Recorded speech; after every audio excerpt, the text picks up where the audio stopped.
Welcome to a movie review. My name is Andrew Worcester. Today's movie is a movie that came out a couple years ago. I think it was 2019 in the fall or summer, called Midsommar. And this is a movie I'd heard about a lot. It really had kind of some buzz when it did come out, and it was always on my list to see. It just something I never really got around to seeing it until recently. It was on Amazon Prime is where I found it, and it is a story of these four friends in college who are anthropology students, and one of their friends is from Sweden, who comes from a community. He's an orphan, and he lived and was brought up in a community in Sweden. And so what they're doing for their summer, for their Midsummer festival from the middle of June to middle of July, is go over there with him to experience the culture and the difference over there. And it starts out pretty simple like that. I can't even explain the first 10 minutes of it because there's something that happens to another character who becomes the main character, who's the girlfriend of one of the guys. And what happens to her the first 10 minutes leads her to also join them in the whole trip and whole experience of going in there. And what's fascinating about the story, and I think this could have been intentional, it could have just been the way I looked at it, was you really can look at the story from three different perspectives, is the way I looked at it. You can look at it as just this is a story of things that actually happened. You can look at it as this is kind of all a big drug hallucination that they're going through. Or you could look at it as just kind of a mind separation reality based on like trauma. Like, someone's like in a psych hospital or something. These are like the hallucinations, really unfettered by drugs, but just it's not a real situation. It's kind of like a fantasy situation. And it's when I was watching the show, I really had those three perspectives going back and forth in my mind. And the way I looked at it at the end when I thought about it was, I think the director was kind of adjusting how the tone or the structure of the story was told, so you would kind of go back and forth to those ideas, so you would be totally off balance by the whole show.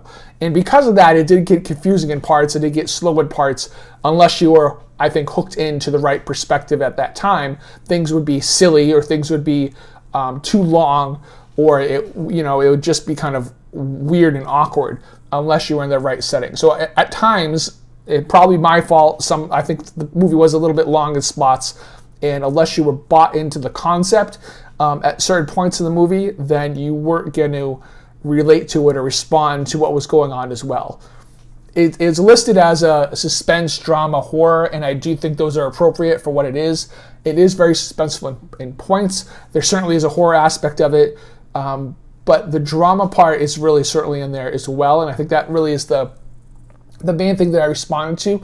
It's the female character, the main character of the movie, goes through trauma in the first part of the movie, and then it's her kind of, not the word rebuild's not the right word, but it's kind of her trying to grasp and get over certain things in her life that she never had control of in the first place, and going to this, going to another country during this festival and this weird kind of community, hippie, cult kind of thing wasn't the best idea. And her boyfriend, who she's been on the brink of breaking up for seems like a while, even though they've been together almost 4 years, that relationship's not solid at all, and it brings to a lot of suspense throughout the movie because you don't know whose side he's going to take or what he's going to do, or she's a fragile character and she needs help, and you don't know if he's going to help her or if he's going to decide not to help her, even though they're in this weird wilderness of Sweden where neither of them really understand where they are, even though they kind of accept their friend's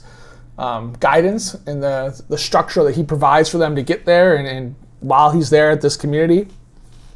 And there's a lot, if you ever saw the movie Get Out, which is a movie by Jordan Peele, a lot of similarities to that. I mean, it's like I heard it because they came out around the same time or close to the same time. And I heard a lot of people say it was like the white version of Get Out. And I can see that. And there were I think Get Out was, I think, overall a much better movie, even though there's certain similarities in the tone and the style, because it is about people that treat you different or trap you or have different cultural beliefs that to them are normal, even though in the scope of humanity, they're not normal or really should be accepted, even though in this group it is. And it also, I call the area a cult, which I guess that's my opinion, and I guess other people look at it in certain different ways. But it was also like, because of the culture of it, it seemed like it was like their religion. It was like their way of life. And so because of that, they did certain things that they didn't care about because they were separated. They were in their little group. And to them, what they were doing is perfectly normal and okay. And they had built this separated, off-the-grid situation to deal with life as they want to deal with life. And being an outsider of that and walking into it, as the characters walk into it, that's where a lot of the tension and a lot of suspense go through. Because it is it comes across very cult-like in different aspects, and you can play along with it. That's what the characters do. There's a lot of it that, especially putting it the conceit of them being anthropology students and wanting to learn about different cultures and way people live their life, that was a fantastic way of putting it together, because you could see, even though they pick up on the abnormalities of things, the interest of learning and discovering and being immersed in that environment overtook their rational or reasonable thought of the situation. And you could see that. It's almost like, you're at home, like, what are you doing? Can't you see that? Just get out of there already. This isn't worth it. But two of the characters are writing their thesis. They decide to write their thesis on the environment they're in. So this is not a little thing. This means a lot. This means their doctorate. This means, their next evolution in their career. This is a subject that they're fascinated in. So it's something that, to go in with low expectations and understand that it is slow in certain parts, I would definitely give the movie a watch. I do think I recommend it overall. It's not the scariest thing in the world. It's not gonna make you scream, but it is gonna get in your head, and it has kind of like the psychological horror or suspense more than anything, and the drama about the relationships as well, and how you kind of trust different people when you shouldn't trust them. And it's also about looking for family and looking for connection and looking for some way to make you whole. Because I think, especially the lead characters, that's her search. And it's kind of a twist at the end. I don't want to. It's hard talking about these movies without giving anything away, because I really want to, just explain the whole thing and kind of a discussion about the whole thing. But I don't want to do that, because it robs the experience of watching it. And it is something, like I said, there's 3 paths to it. Look at it as far as, straightforward, this is just the way the story is, it's a real story, it's a total drug hallucination, or it's this person that's gone crazy hallucination as well.